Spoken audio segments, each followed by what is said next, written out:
di sini adalah simbol X nanti dapat dikatakan dengan atribut atau prediktor atau independent variable atau input.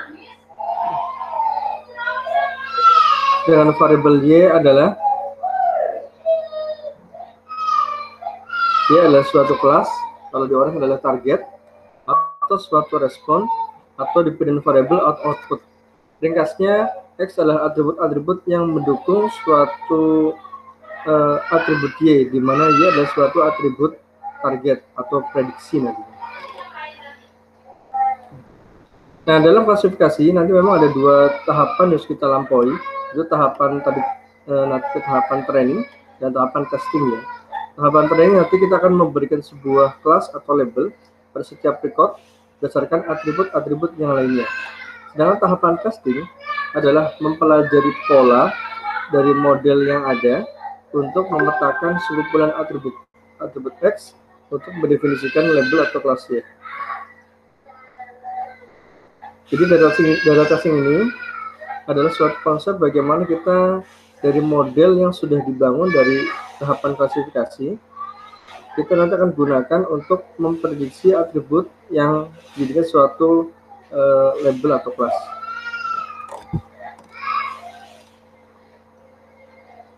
Nah, berikan contoh klasifikasi pada data mining. Yang pertama misal klasifikasi untuk kategori email, gitu ya. Nantinya akan kita berikan sebuah kelas atau label, itu kelas spam atau no spam. Jadi email itu masuk dalam kategori apakah ini email spam atau bukan spam. Nah, apa aja atribut X-nya? Atribut X ini adalah sekumpulan suatu atribut yang bersih tentang di sini ada email message, ada emailnya, ada message-nya, ada teks emailnya, ada header-nya, dan ada kontennya di sini.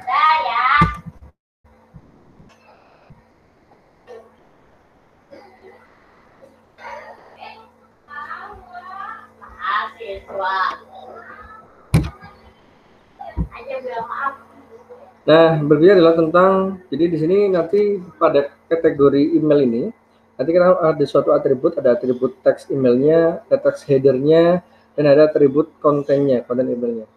Lalu labelnya adalah, ini adalah spam atau non spam, yang dijadikan sebagai target atau prediksi.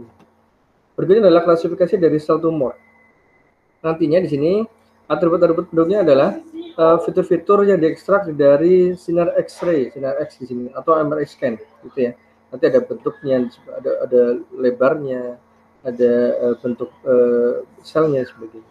Nantinya sel-sel itu akan kita labelkan dengan kategori tumor yang ganas atau tidak begitu ganas, gitu ya, ganas atau ganas. Lalu pada klasifikasi kategori dari benda-benda di ruang angkasa, gitu ya. Nantinya di sini atributnya akan berisi sekumpulan fitur yang diekstrak dari gambar-gambar yang didapatkan dari teleskop, gitu ya. Nantinya labelnya atau kelasnya, apakah ini bentuknya adalah kelas dari ellipse atau bentuknya spiral atau irregular shape atau bentuk yang tidak beraturan. Nah, ini contoh dari beberapa klasifikasi. Jadi ada suatu data, nanti kita akan lihat apa dia atributnya atau beberapa fieldnya. Lalu kita berikan sebuah kelas atau label nanti. Baik, berikutnya. Nah, dalam klasifikasi nantinya akan ada dua proses utama. Yang pertama data training, yang kedua data testing. Pada data training, perhatikan pada tabel yang pertama ini yang di atas, sudah ada sebuah data yang berisi beberapa atribut, dan sudah ada kelasnya. Oh, data pertama karena dia yes, dia large, dia 125.000 misal, maka kelasnya no. Pada data kedua, maka dia barisnya no, medium, 100k, maka labelnya no. Nah, ini dia. Ini jadi di data pertama ini, tabel pertama ini adalah data training, yang kita berikan kelasnya secara manual, karena kita sudah tahu kondisinya. Oh, kalau ada data seperti ini, maka kelasnya no. Kalau ada data dengan ciri atribut pertama dan atribut seperti ini, maka kelasnya adalah yes, dan seterusnya. Ini training namanya. Gitu. Nah, dari training ini, nanti akan menjadi sebuah model pembelajaran, learner model. Nah, model pembelajaran ini nantinya akan digunakan sebagai model untuk diterapkan dalam suatu data testing yang belum ada kelasnya, yang belum ada labelnya. Apa outputnya nantinya? Luarannya adalah nantinya dengan adanya data testing ini, maka nanti dengan menggunakan model yang sudah ada, maka kolom kelas yang tadinya tanda tanya seperti ini, maka nanti akan berisi yes atau no secara otomasi berdasarkan dari model dan algoritma yang digunakan. Jadi nanti kalau tadi training ringkasnya adalah kita berikan labelnya manual, baris pertama only no, baris kedua nanti ini no dan sebagainya, berdasarkan dari ciri-ciri dari atribut 1, 2, 3. Sedangkan pada table test ini belum ada kelasnya, namun nanti ini akan diberikan kelasnya berdasarkan dari model yang sudah ada. Contoh seperti apa? Misal karena di atas nanti atributnya ini yes, dan 125K misal, nanti kalau ada ciri-ciri yang mendekati ciri pertama ini, maka berarti jadi no nantinya. Nah itu. Terus, nah berikutnya adalah teknik atau algoritma dalam klasifikasi. Ada beberapa teknik klasifikasi secara dasar, yaitu ada ID3, ada ini C45, ini dari metode berbasis decision tree, ada berbasis rule, ada nearest neighbor, ada neural network, ada deep learning yang lagi tren saat ini, ada naive bayes atau Bayesian network, dan ada supervised machine. Sedangkan kalau metode berbasis ensemble, ada boosting, ada bagging, ada reinforcement. Ini yang kita akan nanti pelajari ya ke depannya. Jadi nanti yang kita pelajari lebih diarahkan ke decision tree dulu nantinya, gitu ya, dan naive bayes, gitu. Dengan menggunakan teknik klasifikasi secara dasar. Nah, berikut contoh dari penerapan teknik decision tree atau pohon keputusan. Perhatikan contohnya di sini. Ada data training dengan atribut ada homeowner, kepemilikan rumah, apakah pegawai itu memiliki rumah? Jika yes, di sini yes. Lalu cek status pernikahannya. Apakah single, belum nikah, ataukah married, sudah menikah. Lalu cek annual income, yaitu pendapatan bulanannya. 125.000 di sini dolar ya, atau 100.000 dolar. Nah, di sini ada sebuah kelas default borrower. Artinya apa? Kalau dengan ciri-ciri dari homeowner, status pernikahan, dan panduan pendapatan rutin, maka di sini defaultnya no. Artinya apa? Kalau nanti dia diberikan pinjaman, dia akan melunasi ya, dia akan melunasi sampai lunas. Artinya dia tidak akan kabur. Nah, arti itu no.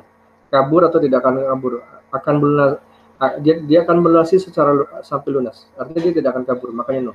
Namun di baris kelima, kalau dia misal belum punya rumah, no, dan dia bercerai, divorce, dan gajinya 95.000, maka dia yes. Artinya apa? Ada kemungkinan kalau kita berikan pinjaman, dia akan kabur. Dia tidak akan melunasi, maka di sini yes. Dia akan kabur, maka yes. Jadi kalau no itu artinya tidak akan kabur. Kalau yes dia akan kabur, artinya dia akan lari dalam pengambilan dananya. Dia tidak akan melunasi. Sehingga dari data training ini yang sudah kita labelkan secara manual berdasarkan dari atribut dari 1, 2, 3 ini. Nah, di sini sudah saya jelaskan, maaf sebelumnya. Homeowner adalah atribut kategori-kategorikal, pernikahan juga kategorikal, dan gaji ini adalah atribut dengan kategori kontinu. Nanti kita bisa memetakan kalau gaji di atas 90.000 dolar, dan sebagainya. Kalau gaji di atas 125 dolar, nanti siapa saja, nanti bisa menggunakan pendekatan lebih dari kurang dari. Maka ini namanya adalah kontinu di sini atributnya. Nah, dari data training ini nantinya kemudian kita buat pohon keputusan. Yang pertama adalah di sini adalah homeowner di sini. Nah, ini sebagai contoh kita buat pohon keputusan. Atribut yang pertama adalah kepemilikan rumah. Apakah dia punya rumah? Kalau dia yes, maka nanti dia itu tidak akan kabur dalam mengembalikan dana. Namun kalau dia no di sini, apa kalau dia tidak punya rumah, dia akan dicek tahap kedua. Cek apa? Cek status pernikahannya. Kalau pernikahannya adalah menikah, married gitu ya, sudah menikah, maka dia no. Artinya apa? Dia kalau dikasih pinjaman tidak akan kabur. Namun kalau dia single atau divorce, akan dicek lagi. Cek apa? Cek income-nya, pendapatan rutinnya. Apakah di atas 80.000 dolar? Kalau di atas 80 dolar, dia punya gaji yang lumayan tinggi, maka dia yes. Dia kalau dikasih pinjaman tidak akan kabur. Ya. Namun kalau kalau dia di atas 80.000 dolar, maka dia kalau dikasih pinjaman nanti ada kemungkinan dia akan kabur di sini. Namun kalau dia di sini gajinya di atas 80 dolar, dia no itu ya. Dia tidak akan kabur di sini. Nah, ini salah satu contoh dari pohon keputusan. Artinya dari data training ini nanti terbentuk sebuah pohon keputusan untuk membuat sebuah keputusan atau kebijakan nantinya. Kalau ada orang yang mengajukan pinjaman dengan informasi apakah dia punya rumah, nanti apakah dia sudah menikah, dan nanti apakah dia punya gaji berapa, kita bisa memutuskan kita berikan pinjaman atau tidak berdasarkan dari pohon keputusan ini nantinya. No tadi, kalau no berarti dia akan ada kemungkinan dia tidak akan kabur dalam memberikan dalam mengajukan pinjaman, atau dia akan no itu akan melunasi. Sedangkan yes itu sebaliknya, dia akan kabur. Artinya kalau dikasih pinjaman dia tidak akan melunasi. Berikutnya, nah, bagaimana penerapan dari data training ini dalam data testing, gitu ya. Nah, saat ini sekarang di data testing sudah ada satu baris, yakni dia tidak punya rumah, dia sudah menikah dan gajinya $80.000. Namun di sini statusnya atau kelasnya kosong. Nah, ini data testing. Kalau data testing ini cirinya adalah ada tanda tanya, artinya kelasnya belum ada. Sehingga sekarang bagaimana kita menentukan kelasnya, kita akan menggunakan model yang sudah ada. Model yang mana, Pak? Itu pohon keputusan yang tadi. Pohon keputusan yang pada slide sebelumnya kita akan terapkan, kita akan gunakan pada data testing berikut ini. Nah, sekarang di sini kita cek sekarang. Cek apakah dia punya rumah. Oh no, dia tidak punya rumah. Kalau dia tidak punya rumah, no, maka sekarang dia akan masuk dalam pengecekan yang kedua, gitu ya. Cek status pernikahannya di sini, gitu ya. Cek status pernikahannya, apakah dia married? Oh, kalau dia married, maka no di sini. Artinya apa? Kalau dia sudah menikah dan di sini langsung dia no. Artinya kalau kita kasih pinjaman, berarti otomatis dia tidak akan kabur. Karena dia sudah menikah, ada tanggung jawab moral di sini. Nah, itu dia. Contoh dari penerapan model, ini model ada pohon keputusannya yang diterapkan untuk data testing untuk kolom default value-nya. Sekarang jadinya di sini kelasnya jadinya ada no di sini. Nah, gitu. Jadi nanti di sini yang tanda tanya diganti dengan nilai value-nya adalah no. Oke, ini contoh dari penerapan model untuk data testing. Baik, berikutnya. Nah, berikut adalah contoh dari penerapan dari algoritma Hans pada decision tree. Ya. Jadi dari data yang tadi di tabel di sebelah kanan ini, ada 10 record, sudah ada homeowner, status pernikahan, dan pendapatan rutin, dan kelasnya yes atau no. Nanti di sini dicek di sini. Padahal algoritmanya yang pertama adalah cek berapa default baris yang labelnya no di sini. Ya.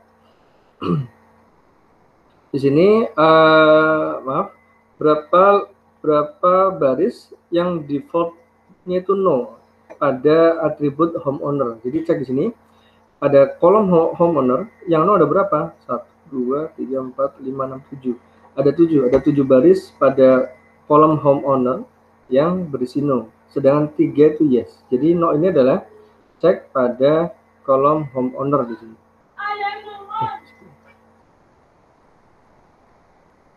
Maaf, default no ini adalah cek pada kelasnya, pada labelnya. Jadi cek ada berapa record yang berisi baris dengan statusnya no pada default borrower, gitu ya. Oh, ada 7. Yang yes ada 3 kan? Maka berarti yang 7 adalah no, yang 3 adalah yes. Kemudian dari sini ternyata pada kolom homeowner pun juga sama di sini kebetulan kasusnya. Jadi di sini perhatikan pada 7 baris yang no dan 3 yang yes di sini, kita akan petakan pada atribut yang pertama, yaitu tadi homeowner di sini. Homeowner pada status pemilikan rumah, berapa yang yes? Yang yes ada 3 di sini, gitu ya. Jadi, yang no ada 7, gitu ya. Nah di sini,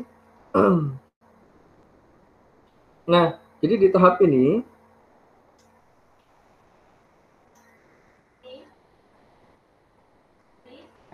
cek status pernikahannya apakah yes ya. Jika yes ini ternyata no, jadi jika dia homeownernya yes, kelasnya no, labelnya no, pada default borrowernya itu no, yang yes juga no juga, terus yang yes pertama juga no juga. Jadi ternyata homeowner ini kalau dia memiliki rumah itu ternyata kalau dia memiliki rumah itu kelasnya itu no kebanyakan.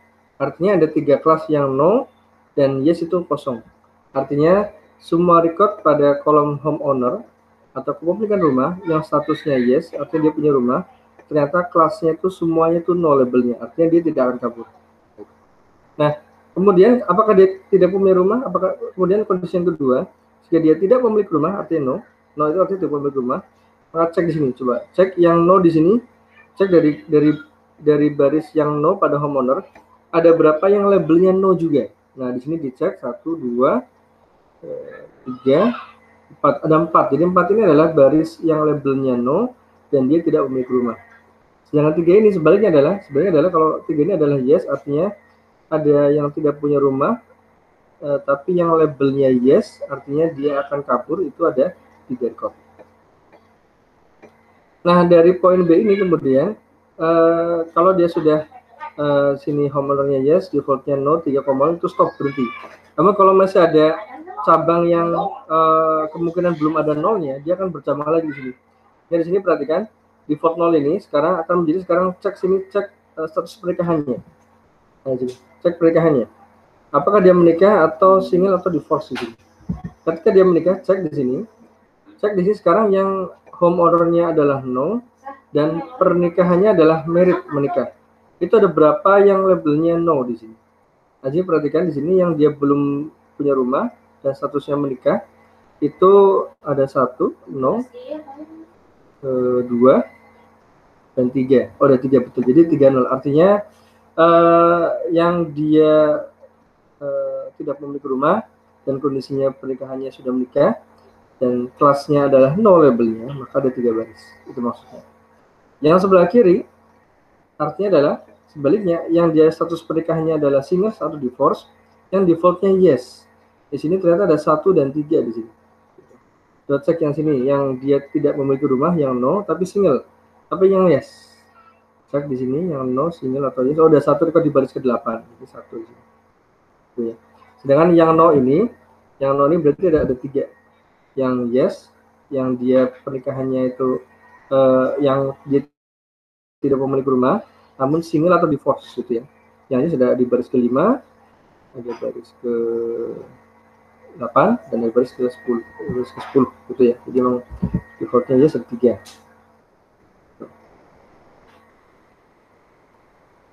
Nah, dari sini karena yang tadi benar sudah 3,0, artinya sudah semuanya ke no, maka sini sekarang yang 1,3 ini akan kita pecah lagi di sini.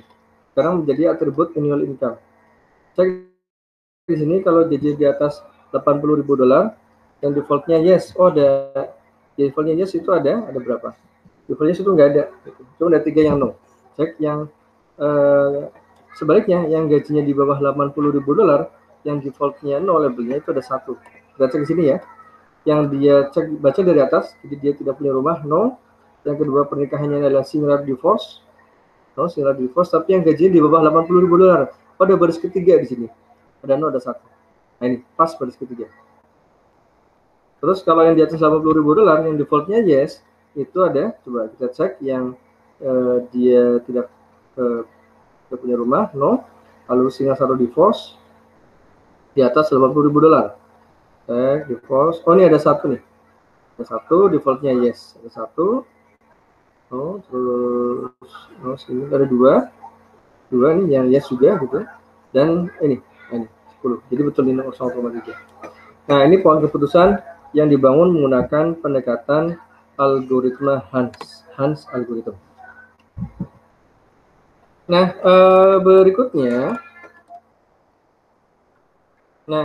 beberapa isu pada desain tree ada sebagai berikut. Nanti adalah bagaimana seharusnya data training dibuat percabangan.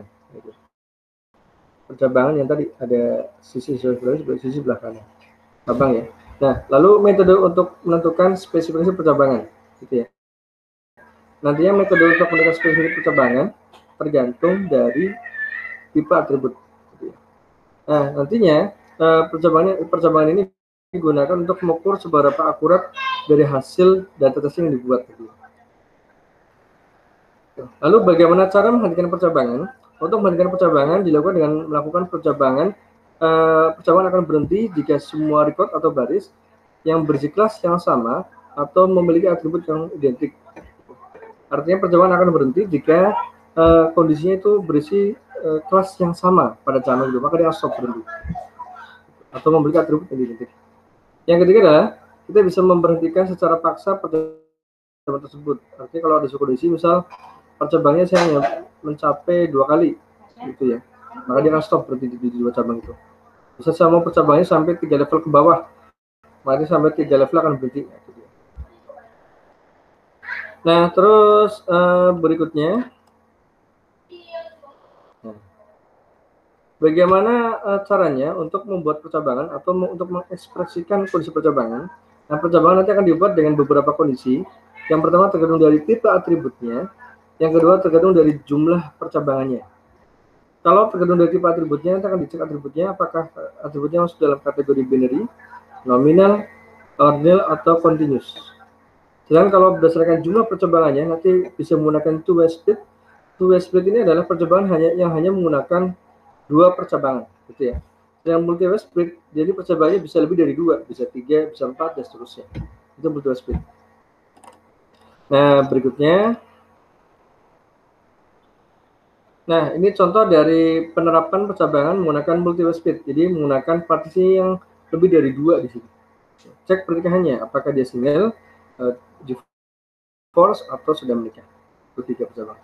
Nah, kalau binary split ini hanya menggunakan 2 cabang di sini. Cek pernikahannya. Di sini apakah menikah? Di sini kategori yang single atau divorce menjadi satu kelompok. Atau di sini single satu cabang sendiri, married divorce satu kelompok sendiri. Atau di sini single dan married satu kelompok dan divorce satu cabang sendiri. Berikutnya,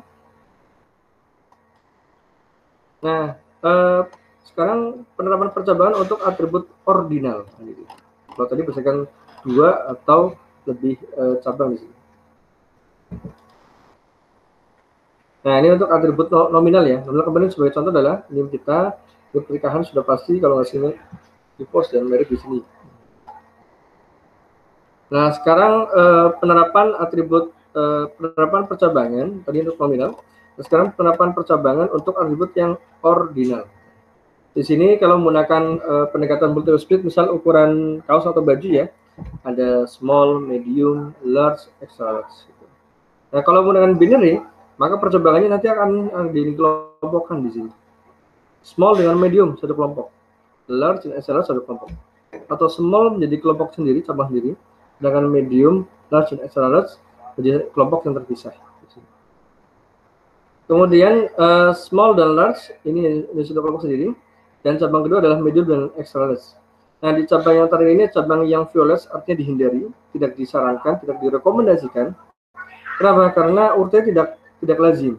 Small ke large, small sampai large itu satu kelompok, artinya ada lompatan ya. Small kan harusnya ke medium dulu, dari medium baru ke large. Di sini small langsung ke large, ini nggak boleh.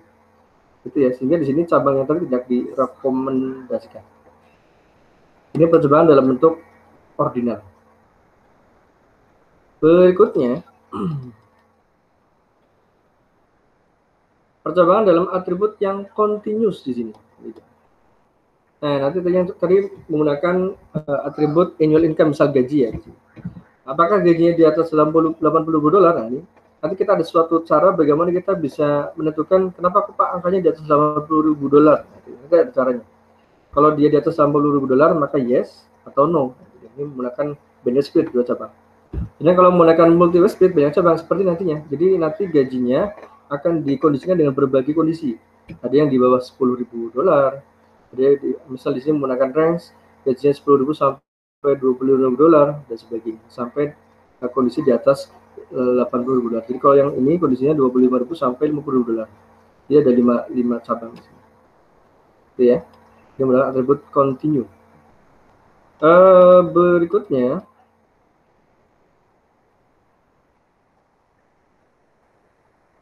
nah, percabangan pada atribut continue nanti ada beberapa pendekatan di sini. Bisa menggunakan pendekatan diskritisasi atau bisa menggunakan binary decision. Nah, pada diskritisasi di sini nantinya perhatikan, artinya akan merubah menjadi bentuk atribut ordinal bertipe kategori. Jadi nanti atribut continue akan dikonversikan menjadi atribut ordinal dalam bentuk kategori. Misal sebagai contoh sini adalah misal menggunakan persentil di sini. Artinya apa? Membagi data dalam jumlah yang sama, yakni per 100. Jadi kalau kita ada 500 data, kalau dibagi per 100, berarti menjadi 5 persentil.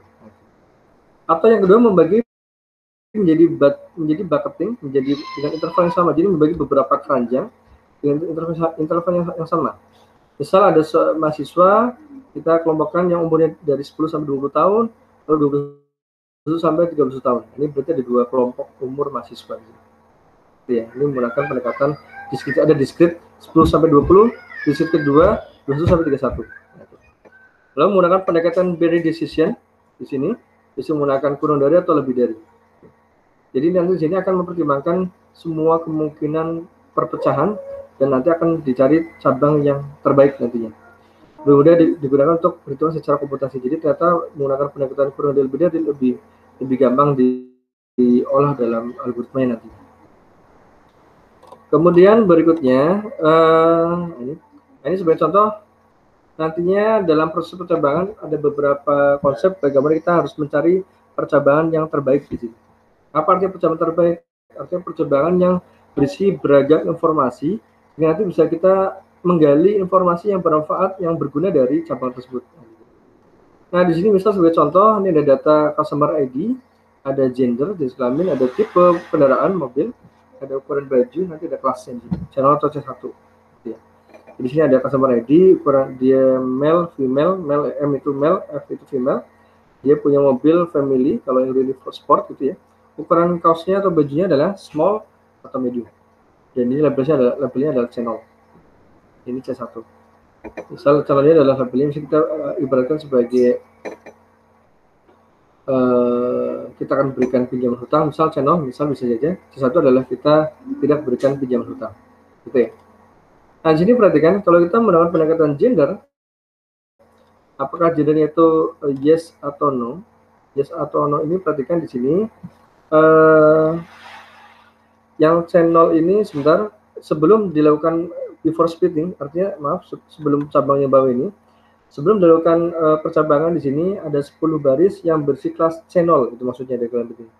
Ada 10 baris yang berisi kalimat C1, gitu ya. Kemudian dari sini kalau kita menggunakan pendekatan gender di sini, perhatikan gender di sini kalau kita menggunakan yes di sini, yes ini yang yes ini yang channelnya itu ada 6, yang C1 ada 4. Kita hitung di sini ya. Yang channelnya yang yes ada 6 gender. Yang yes ada 6. Yang channelnya 6. 1 2 3 4 5 6. 6 terus C1-nya ada 4. C1-nya ada 4 di sini. C1-nya ada 4. C1 male. Oh, jadi gini. Gender apakah gendernya itu adalah male, itu maksudnya yes itu artinya male. Kalau dia itu male laki-laki, cek di sini ternyata yang laki-laki yang labelnya channel itu ada 6, itu maksudnya. Sedangkan yang labelnya C1 itu ada 4, gitu ya. Terus yang kedua, kalau dia lawannya laki berarti perempuan ya, yang no ini berarti perempuan atau F simbolnya. Jadi kalau gendernya di sini no ini artinya adalah F atau female. Yang perempuan di sini kita cek, yang channelnya itu ada 4. Yang C1 ada 6. Kita hitung sini yang female ya. Itu yang female yang channel itu ada 4. Ada 1, 2, 3, 4 betul. Yang C1-nya, yang C1 ada 6, itu ada female-nya itu ada 6. Kita lihat dari baris ke-15 sampai baris ke-20. Betul sekali ada 6. Itu ya, yang F, yang C1 sini. 1, 2, 3, 4, 5, 6 ada 6. Nah, itu maksud dari ini. Nah, ini kalau kita menggunakan pendekatan dari tipe car-nya, mobilnya, apakah family, sport atau luxury. Di sini yang tipenya family di sini yang channel itu ada 1 di sini. Family yang channel ada 1 baris pertama. Yang C1 itu ada 3, yang family C1. Nah, itu maksudnya. Nanti dari sini cabang mana yang paling bagus informasinya? Kita akan ukur gitu ya. Cabang mana yang paling bagus? Kalau cabang yang terakhir yang customer ID, karena ada 20 ID, maka kan ada 20 cabang. Ini kurang efektif, kurang bagus. Sangat tidak disarankan kalau kita menggunakan percabangan berdasarkan customer ID. Kalau kita menggunakan percabangan berdasarkan gender, ini lumayan lebih bagus. Ada 6 dan 4, proporsinya lebih seimbang ya. Nah, kalau yang ini ada 13, ada 80, 17. Ini pun juga kurang bagus. Jadi percabangan yang bagus adalah percabangan yang sebaran anggotanya, misal C06, C14, jadi ada penyebaran yang tidak terlalu jauh perbedaannya. Itu yang berarti yang paling bagus yang gender. Kalau di sini yang car type di sini, ini contohnya 1, ini 3, ini ada jomplang nih, yang 1, yang 1, 3. Ini apa lagi? Yang channelnya 8, yang C10, artinya sangat jauh perbedaan antara 0 dan 8. Ini jadi dihindari. Kalau bisa yang gender ini, artinya gender yang menjadi cabang yang paling baik. Oke, berikutnya. Nah, ternyata tadi kita sudah menentukan penerbangan yang terbaik berdasarkan dari sebaran ininya, anggotanya. Itu bisa diukur, bisa diilmiahkan. Bagaimana? Untuk mengukur percobaan terbaik bisa menggunakan greedy approach di sini. Apa? Nantinya nodes dengan distribusi anggota yang merata lebih diharapkan ya tadi ya. Artinya kalau ada suatu cabang, persebaran kelas atau labelnya itu yang merata, tidak terlalu jauh perbedaannya, itu diharapkan. Nah, di sini perhatikan, kalau kita melihat di sini ada dua cabang, yang satu channelnya 5, yang C15. Jadi ada satu cabang di sini, channelnya 5, C15. Jadi ada anggota yang channelnya 5, yang C15. Ini namanya high degree, artinya ini yang diharapkan. Nilai impurity-nya itu tinggi di sini. Karena perbedaan antar anggota di dalam setiap kelas channel satunya seimbang. Ini seimbang artinya. Nah, kalau yang sebelah kanan, yang channelnya ada 9 record, yang satu ada 1 record. Nah, ini yang low degree, artinya ini nilai percobaannya itu atau impurity-nya atau persebaran dari anggotanya itu tidak bagus, artinya jomplang. Yang satu record, yang kedua 9 record. Itu low degree. Yang diharapkan yang high degree. Oke ya. Baik, berikutnya sekarang kita akan belajar bagaimana mengukur keragaman percabangan. Nah, untuk mengukur keragaman percabangan bisa menggunakan namanya, nanti ada beberapa pendekatan, bisa menggunakan Gini index, atau yang kedua bisa menggunakan entropi, yang ketiga bisa menggunakan, ini untuk mengukur error-nya bisa menggunakan misclassification error. Nah, untuk Gini index ini sudah ada rumusnya, satu min hasil penjumlahan dari nilai probabilitas yang ke I nanti dalam kurung T itu adalah not nantinya, itu ya. Nah, nanti ini rumus utamanya, jadi ada sigma, ada penjumlahan dari, jadi ringkasnya kalau Gini index adalah satu min hasil penjumlahan dari nilai suatu probabilitas, itu ya. Ingat dulu kita belajar probabilitas di SD, SMP, SMA, peluang dadu dilemparkan 10 kali, berapa dadu yang keluar dengan simbol satu lingkaran. Nah, itu peluang. Di sini terpakai konsep peluang. Artinya konsep probabilitas kita pakai kembali dalam konsep data mining di Gini index. Yang kedua adalah tentang kita menggunakan entropi. Nah, pada entropi ini di sini ini nggak perlu pakai satu min, langsung di sini penjumlahannya bagaimana? Di sini ada min dalam kurung sigma, artinya hasil penjumlahannya nanti dikalikan min 1. Tapi di sini perhatikan dalam entropi di sini ada rumus probabilitas pada node yang ke T dikalikan dengan logaritma probabilitas yang ke T. Jadi kalau tadi di atas di Gini index hanya probabilitasnya saja, kalau di sini entropi ada perkalian antara probabilitas yang ke I, nanti ini bisa diganti 0, 1, 2 dan seterusnya, dikalikan dengan logaritmanya, logaritma dari hasil probabilitasnya, lalu jumlahkan. Itu ringkasnya. Baik, sekarang kita langsung ke contoh aja biar lebih paham. Nah, bagaimana penerapan dari rumus yang tadi di atas untuk mengukur percobaan terbaik di sini? Ini ada sedikit ilustrasi di sini, mohon perhatikan. Misal kita akan nanti ada percabangan ya yang kita akan ukur di sini. Nanti tahap pertama kita harus menghitung namanya impurity sebelum percabangan. Kita simbolkan dengan P. Jadi P ini adalah nilai impurity sebelum percabangan. Setelah itu kita akan menghitung nilai M-nya. Apa tuh M? M adalah nilai impurity setelah percabangan. Nah, pada tahapan M ini atau setelah percabangan ini, nanti kita akan menghitung nilai impurity setiap child node-nya, setiap anak-anak cabangnya, setiap node turunannya, itu maksudnya. Nah, M di sini adalah bobot rata-rata dari child node atau keseluruhan node turunan, itu ya.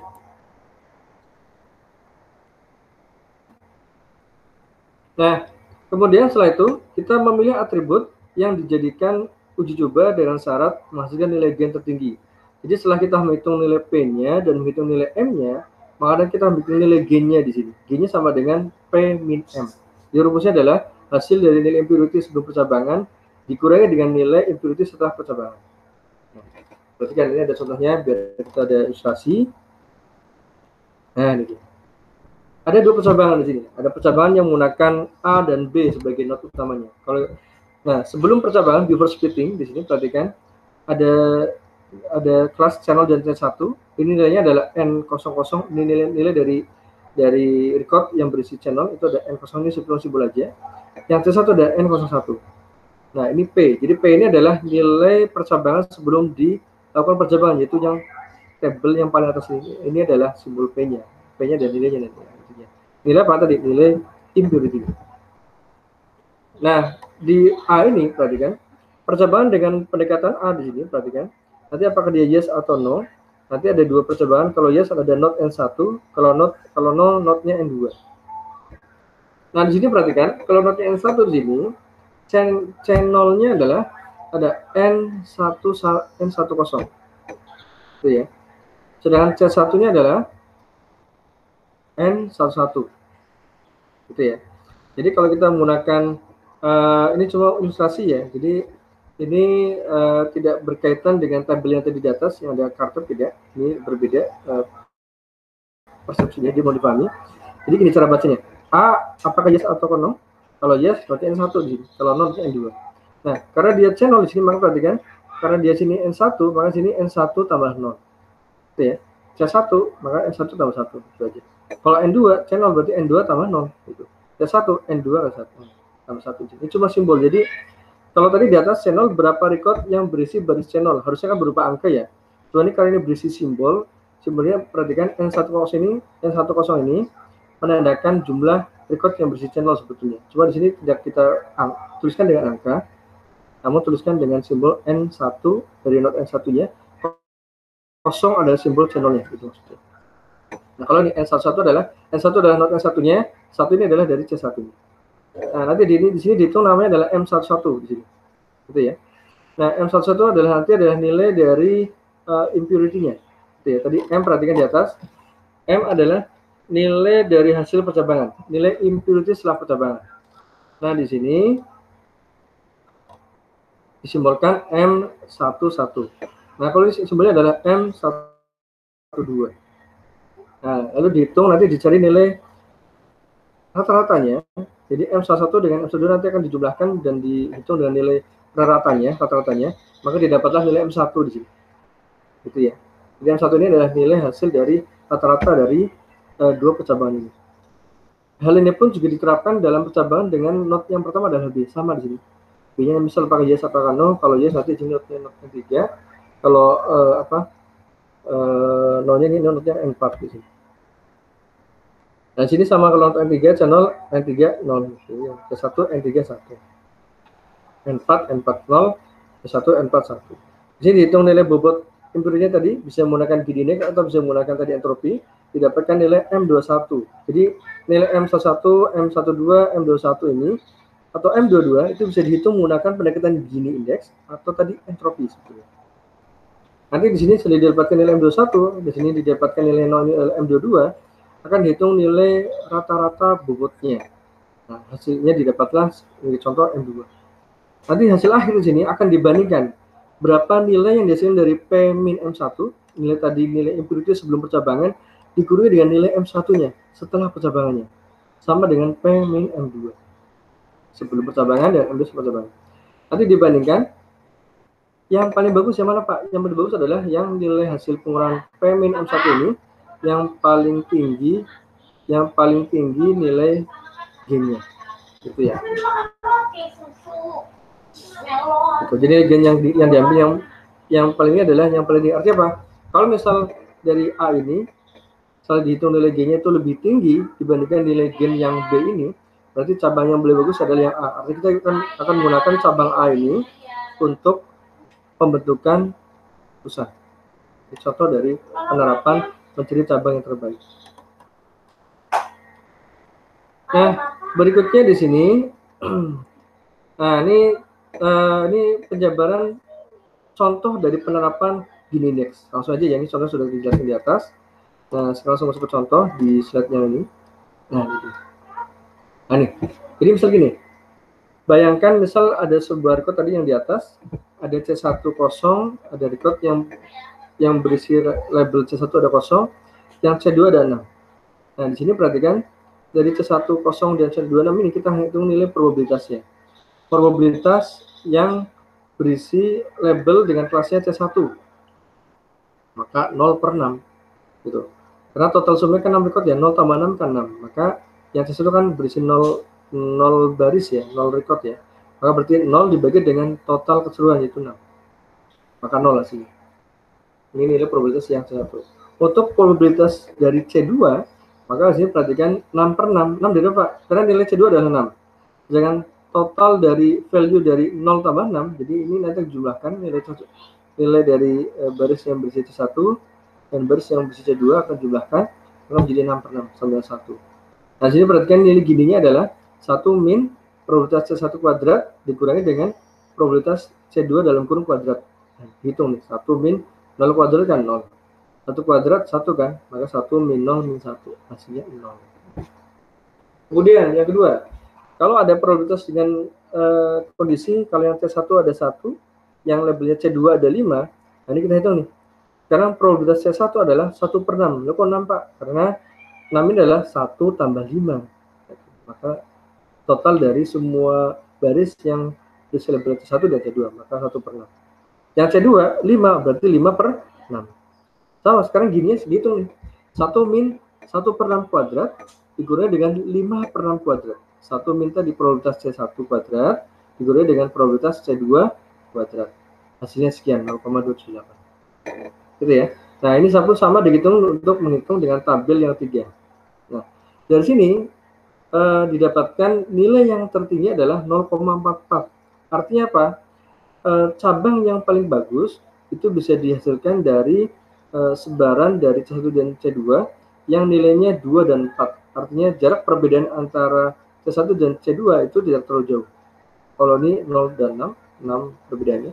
Ini 1 dan 5 ada 4, ini 2 dan 4, 2. Jadi gini yang paling bagus yang cabang yang paling bagus yang mana? Yang kotak yang terakhir ini. Karena nilai gininya paling tinggi.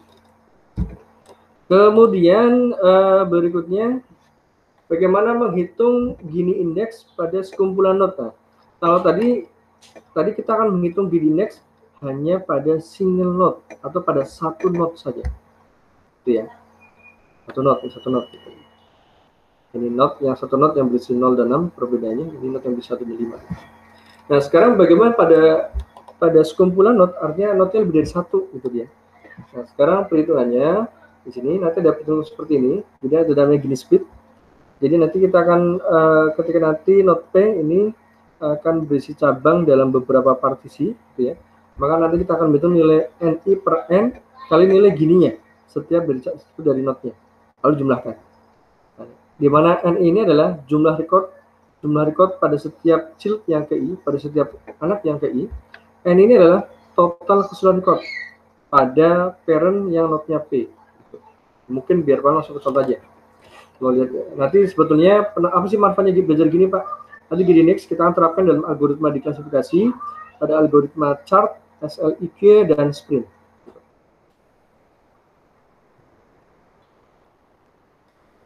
Ya, jadi gini ya, akan dipakai dalam algoritma chart, SLIQ dan sprint. Baik, sekarang masuk ke contoh penerapannya. Nah, ini dia. Nah, ini contoh penerapan dari Gini index menggunakan atribut biner, artinya hanya menggunakan 2 percobangan, gitu ya. Dan ini sudah menggunakan multi-node di sini. Nah, di sini perhatikan pada kasus ini split into 2 partition. Jadi nanti di sini dari node-nya dipecah menjadi 2 cabang. Misal B, yes apakah no. Nanti node 1 dan N2, gitu ya. Terus apa dampak dari percabangan dengan pembautan ini di sini nantinya, perhatikan. Jadi cabang dengan nilai yang tersebar merata dan pure ini yang yang diharapkan. Jadi cabang yang diharapkan adalah cabang yang ada banyak percabangan dan pure, artinya sebarannya itu merata, artinya jumlah anggotanya itu tidak terlalu jauh perbedaannya. Langsung aja ke contoh biar paham. Perhatikan sini. Awalnya, perhatikan sebelum percabangan, perhatikan ada 10 baris. Maaf, ini ada 12 baris. Yang labelnya C1 ada 7, yang C2 ada 5. Kita tidak tahu di sini C1 apakah tadi misal dia seperti hutang, bisa aja kita analogikan C1 misal orang yang diberikan ACC untuk mengajukan pinjaman ada 7. Yang C2 yang tidak diberikan ACC dalam pinjaman ada 5. Contoh aja. Gitu ya. Nah, dari 7 dan 5 ini perhatikan nilai gininya 0,48. Loh Pak, 0,48 dari mana nih Pak? Perhitungan dari nilai gini 0,48 ini mohon perhatikan itu dihitung dengan konsep yang ada di slide berikut. Sudah, saya mundur lagi.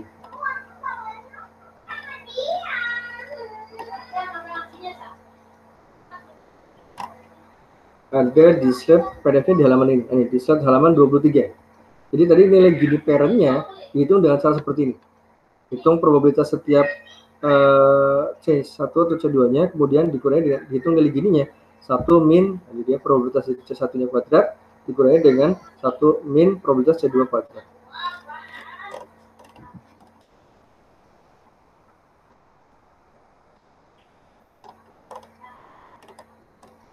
Oke, kembali ke perhitungannya di sini. Nah, ini dia. Nanti di sini dapatnya 0,48.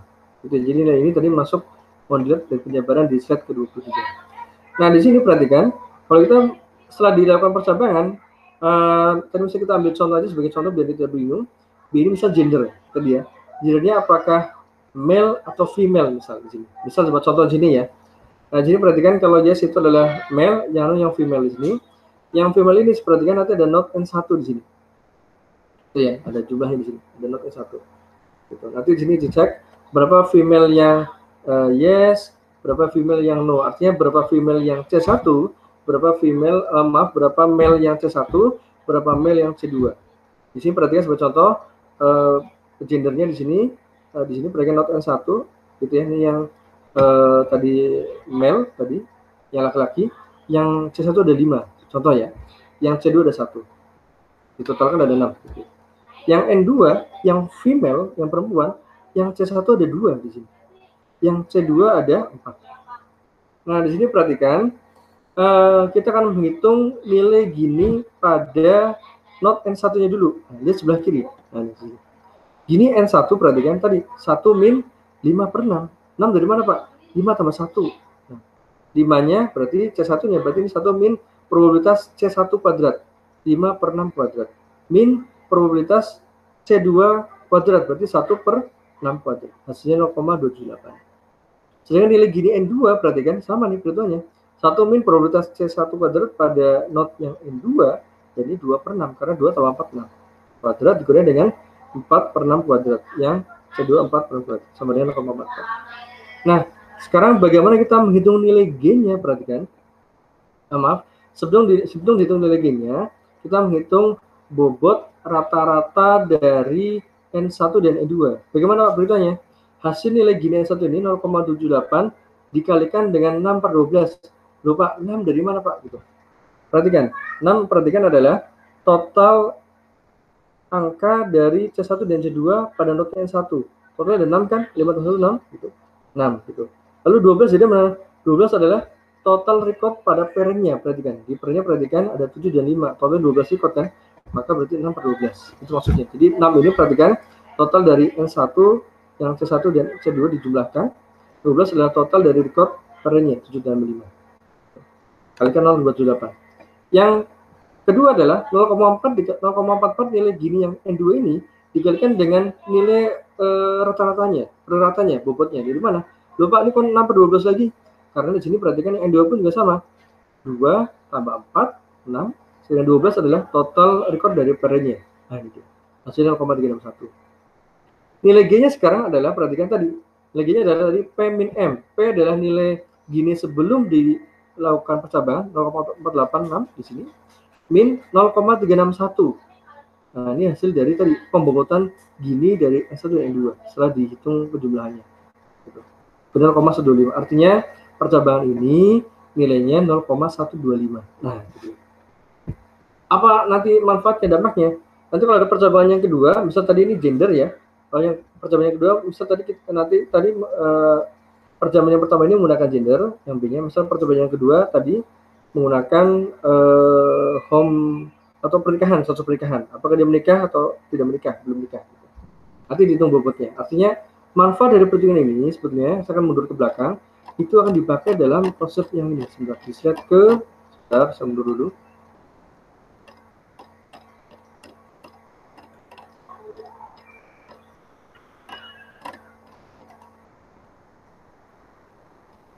Nah, ini pada ilustrasi pencarian percabangan terbaik pada slide ke-21. Jadi manfaatnya pada slide 21. Itu.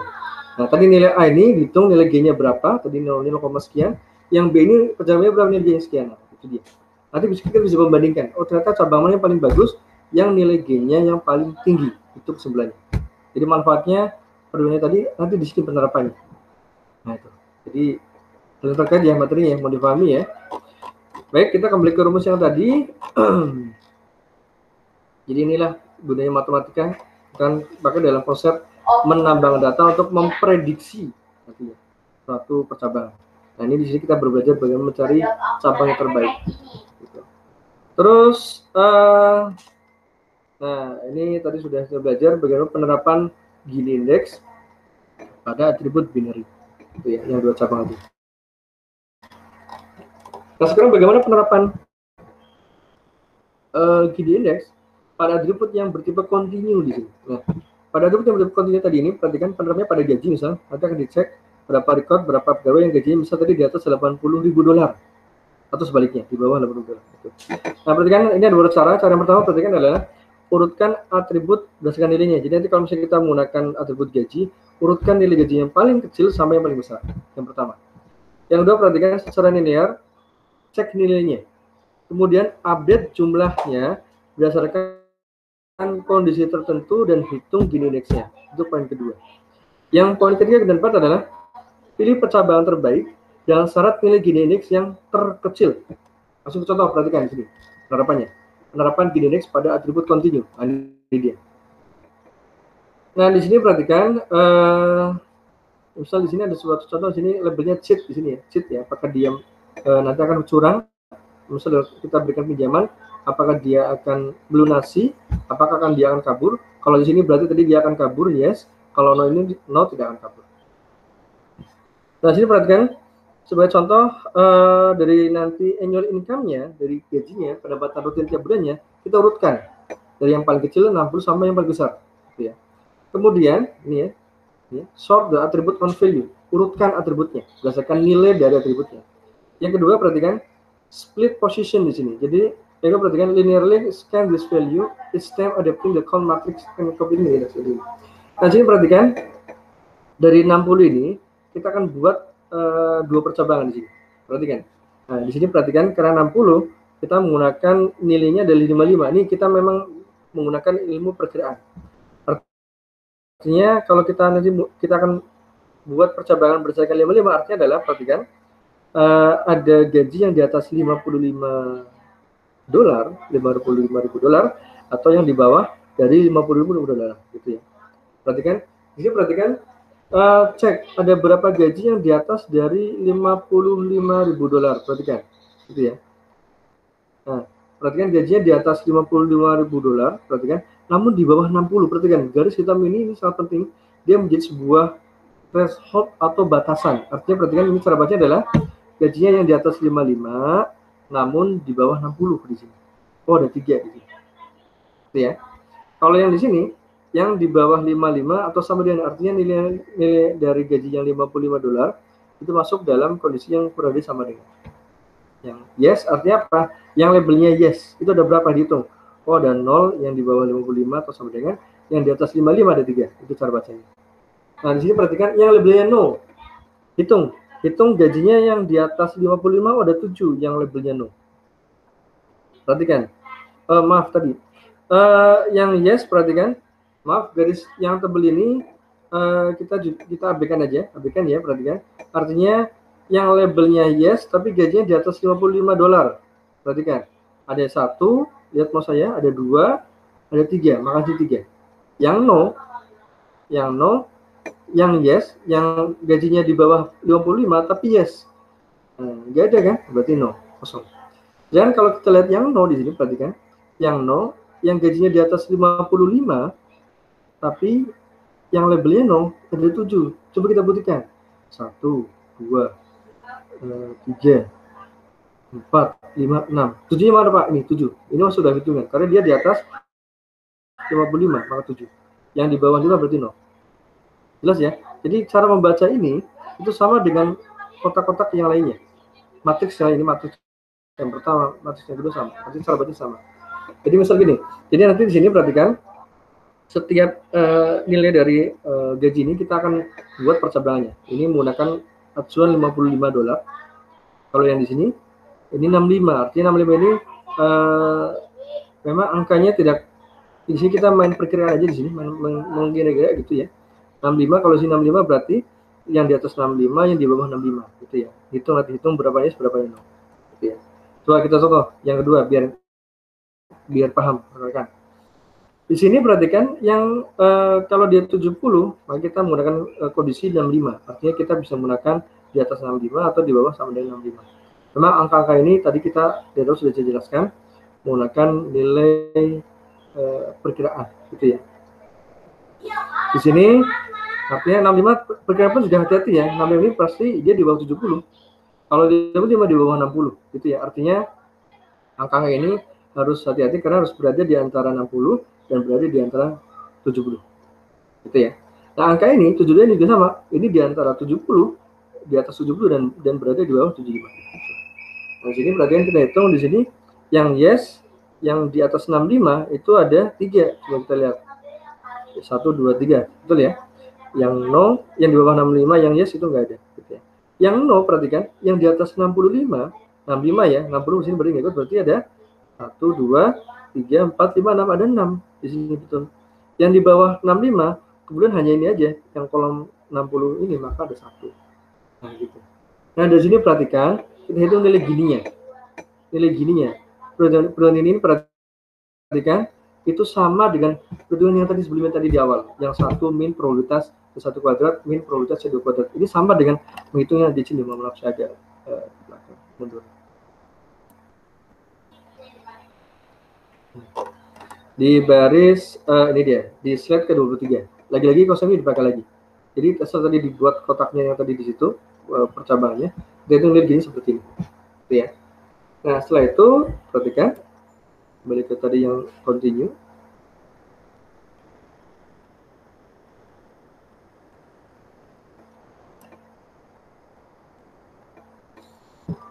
Nah, di sini perhatikan hitung nanti semua nilai Gini indeksnya. Perhatikan nanti di sini perhatikan diambil nilai Gini yang paling kecil. Perhatikan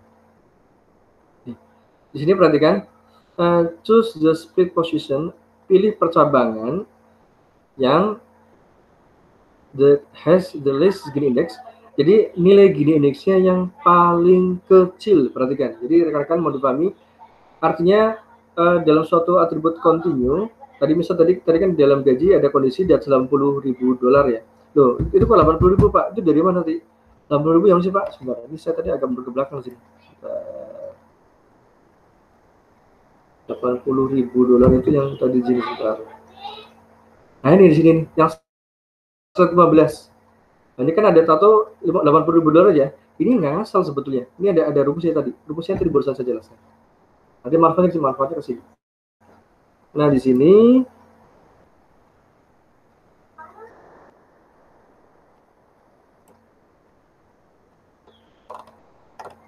sini perhatikan kesimpulannya adalah dari penjabaran di sini, maka kalau atribut gaji atau atribut continue, maka nanti yang dipakai adalah yang kondisinya tadi, apakah di atas $97.000 atau di bawah $90.000 atau di bawah $97.000. Kenapa dipakai? Karena nilai Gini-nya paling kecil. Itu cara di sini bagaimana kita mendapatkan nilai kondisi yang paling bagus dalam percabangan pada atribut continue. Itu atribut yang tadi misal buat penggajian, atribut yang untuk gaji. Baik, nanti kalau pertanyaan silakan di chat aja di WA atau di forum atau di WA ya bisa dibahas. Nah, artinya adalah nantinya perhitungan Gini indeks ini tadi sudah saya jelaskan di awal akan dipakai dalam metode C45, akan dipakai dalam metode Bentar. Jadi GDX tadi akan dipakai dalam metode apa tadi? Metode dalam sebuah algoritma klasifikasi. Nah, ini dalam metode chart, CART, SLIG atau sprint. Jadi kita belajar GDX nanti akan dipakai dalam konsep klasifikasi menggunakan algoritma nanti ini. Nah, itu maksudnya. Jadi kita belajar rumus dasarnya dulu itu. Nah, terus perhitungannya berikutnya adalah bagaimana sekarang penerapan dari entropi.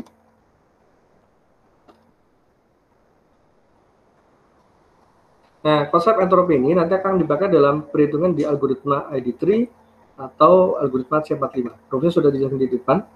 Kalau ini perbedaan nanti ada sisi logaritma. Oke. Perhatikan di sini. Nah, ini.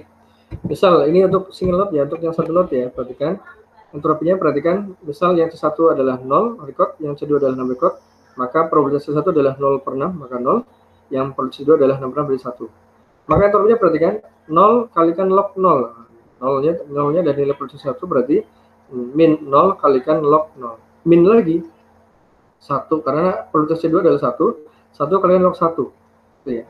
Nah, log 0 pasti 0 ya. Log 1 pun juga 0 hasilnya dalam matematika. Maka berarti min 0, maka hasilnya adalah 0. Nah, sedangkan kalau yang single node yang kedua ini, C1 ini adalah ada 1 record, yang C2 ada 5. Maka perhatikan probabilitas 1 adalah 1 per 6, yang C2 adalah 5 per 6. Maka perhatikan entropi adalah min 1 per 6 kalikan log, ini lognya basis 2 bukan log basis 10. Kalau dalam matematika ada log yang basis 10, ada log basis 2, ini log basis 2. Gitu ya. Berarti ini min 1 per 6 kalikan log basis 2, 1 per 6, min 5 per 6 kalikan log 2, oh mohon maaf ada kesalahan, harusnya ini 5 per 6 nih harusnya, maaf. Hasilnya 0,65. Yang kedua, ini sama perhitungannya dengan yang di atas, dihitung hasilnya 0,92. Nah, perhatikan di sini pun juga terlihat nilai entropi yang paling besar adalah yang node yang terakhir. Artinya, sebaran anggota dengan proporsi 2 yang C1 dan 4 yang C2, ini adalah node yang paling bagus impurity-nya, persebarannya nanti. Nah, nilai entropi ini, perhatikan nanti akan dipakai dalam tadi metode C45 atau D3, nanti akan diterapkan dengan metode namanya information gain. Beda ya, tadi kalau GDX menggunakan perhitungan gain saja, kalau yang entropi ini menggunakan perhitungan information gain. Apa bedanya? Entropi parentnya digunakan dengan nilai entropi dari anak-anaknya atau node-nya. Hampir sama ya, kalau tadi dari yang GDX, nilai GDX dari yang parent digunakan dengan nilai dari hasil perhitungan GDX yang anak-anaknya. Langsung aja ke contoh biar paham. Mana ayat lauknya? Melon. Nah, di sini perhatikan nanti sebetulnya ada sebuah kata kunci di sini, perhatikan pada gain rasio nih. Information gain sebentar. Jadi pada kalau entropi ini nanti ada namanya gain rasio di sini. Nah, perhatikan nilai percabangan dengan perhitungan nilai gain rasio tertinggi akan dipindah atau akan dihilangkan. Tuh. Ini memang nanti nilai gain rasio ini atau tadi entropi ini akan diterapkan pada algoritma C45. Gitu ya. Memang gain rasio ini memang dibuat untuk menangani kelemahan dari information gain. Gitu ya. Nah, information gain ini memiliki jarak perbedaan yang jauh dengan nilai atribut yang lain. Gitu ya. Hasil gain rasio ini memiliki jarak perbedaan yang relatif lebih sedikit. Mohon perhatikan, kalau tadi kita menghitung dengan nilai gain index dan information gain atau gain saja, itu jarak perbedaannya itu lumayan jauh dengan atribut yang lainnya. Ini dari penelitian dari Du ya, tahun 2010. Dan kalau kita menghitung gain entropi, kita menghitung dengan entropi yang nanti ada gain ratio, artinya kalau hasil gain ratio ini berarti hasil menggunakan pendekatan entropi. Maka jarak perbedaannya dari hasil akhirnya itu lebih sedikit. Sehingga pembuatan trinya lebih valid, artinya disarankan dalam bukunya Hong Bodu ini dari Cina, Hong Bodu, saya ambil kata akhirnya Du, itu yang paling bagus menggunakan gain ratio, artinya diharapkan menggunakan entropi yang benar. Di sini, nah ini contoh dari penerapan dari gain ratio. Nah, ini nanti di sini dihitung. Nah, itu ya, bersama sih, cuma tadi ini menggunakan yang entropi. Baik, yang terakhir adalah classification error di sini. Nah, misclassification error ini perhatikan rumusnya adalah satu min nilai maksimum dari hasil probabilitas suatu node T. Perhatikan. Langsung aja biar paham. Nah, ini dia. Misal dari node yang tadi di atas, kita ada 3 node, berarti kan. Dari probabilitas 1 adalah 0/6, yang probabilitas C2 adalah 6/6, gitu ya. Maka perhatikan errornya adalah 1 min max 0,1. Artinya apa? Nilai probabilitas C1 adalah 0, nilai probabilitas C2 adalah 1, berarti max, artinya max itu adalah fungsi. Max itu ambil nilai yang tertinggi dari 0 dan 1. Artinya 1 kan? Berarti 1 min 1 sama dengan 0. Nah, kalau yang node yang kedua ini, yang dengan nilai C1 ada 5 record, C2 ada 5 record, probabilitas C1 adalah 1/6, probabilitas C2 adalah 5/6, maka berarti kan 1 min max dari 1/6 dan 5/6, maka diambil 1 min 5/6 otomatis masuk. Ini berarti contoh perhitungan dari misclassification error. Artinya apa? Di sini perhatikan, kalau nilai yang paling maksimum perhatikan adalah situasi yang paling tidak menarik. Berarti kalau nanti sini perhatikan nilai dari classification error itu paling maksimum, yang paling tinggi, berarti situasinya tidak diharapkan. Artinya itu nanti akan ada banyak errornya, itu maksudnya. Namun kalau nilai itu mendekati 0, berarti itu situasinya paling menarik. Artinya tingkat errornya itu relatif lebih sedikit. Artinya perhatikan di sini, memang efeknya perhatikan di sini, perhatikan semakin besar nilai entropi atau semakin besar nilai Gini indeksnya, dapat disimpulkan, saya ulang, semakin besar nilai entropi atau semakin besar nilai Gini indeksnya, maka tingkat errornya akan semakin tinggi. Saya ulang, semakin tinggi nilai Gini indeksnya atau semakin tinggi nilai entropinya, di sini perhatikan, maka nilai tingkat errornya semakin tinggi. Artinya apa? Karena tadi di atas node yang dengan sebaran 2 dan 4 itu paling tinggi, baik nilai Gini indeksnya maupun nilai entropinya. Artinya nanti ada kemungkinan error yang muncul itu besar di single node yang terakhir ini. Artinya semakin tinggi nilai Gini indeksnya atau semakin tinggi nilai entropinya, maka tingkat errornya semakin tinggi. Baik, demikian perhitungan dari hari ini. Mohon maaf, perhatikan, ya ini contoh perhitungan dari misclassification. Lalu perhatikan untuk ininya apa? Latihannya perhatikan, nanti seperti ini. Latihannya sebentar.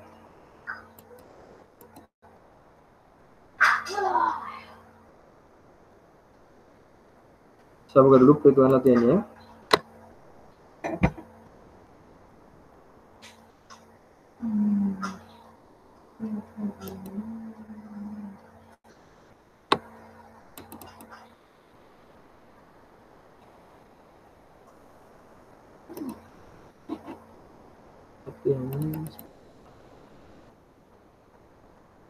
Nah nih, nanti dari file Excel data nasabah Devi, nanti akan saya upload di learning, gitu ya. Itu mohon dijabarkan perhitungan Gini indeksnya dulu saja, gitu ya. Setiap kelompok nanti coba, nah nih sebentar, coba cari dulu, sebentar, kita buka dulu file Excelnya sebentar.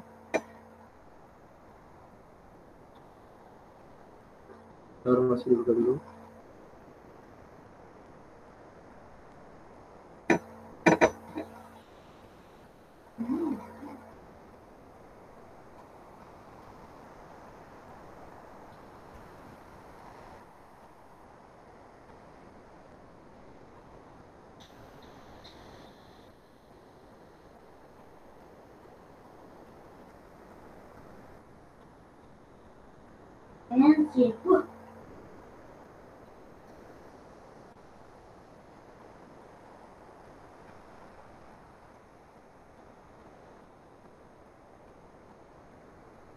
Bentar, masih loading Excelnya.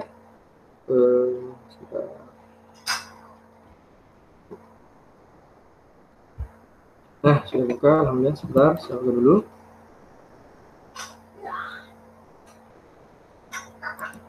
Baik, saya buka Excelnya.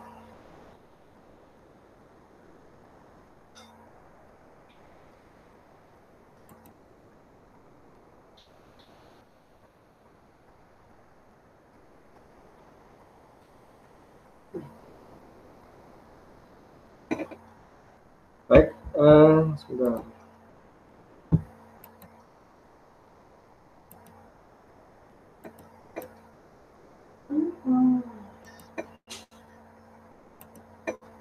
Baik, nanti akan saya jelaskan untuk rekaman Excel-nya di rekaman kedua. Sebentar ya.